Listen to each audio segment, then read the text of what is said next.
Hi everyone, Professor Gustin here, and we are in week 8.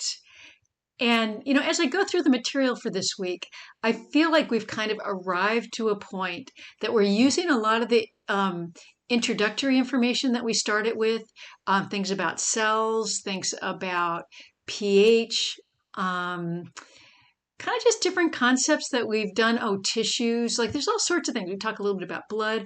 A lot of it starts rolling into the systems like the respiratory system. So I feel like we're really you should really be on a roll by now. You should have a good idea of what kind of things to expect, and you should have a good routine. So hopefully you're feeling pretty good at this stage of the semester.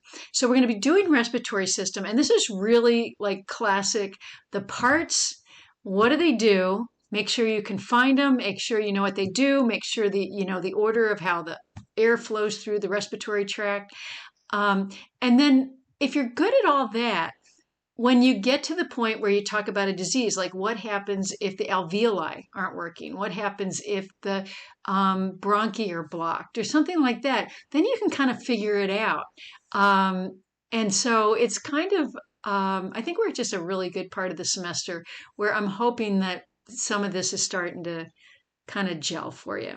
So this is a pretty straightforward lecture. There are a lot of things that we talk about, but I think a lot of things we talk about with respiratory are things you can relate to in day-to-day life and hopefully take with you if you decide to further on and go to A&P or whatever next class. So anyway, I don't really think there's any big surprises. We've got the video, there's a lecture study guide, all the lecture videos, laboratories, our lecture assignments, the lab. There's only one virtual lab and a lab quiz. So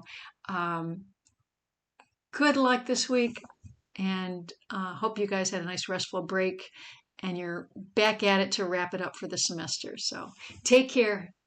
Bye-bye.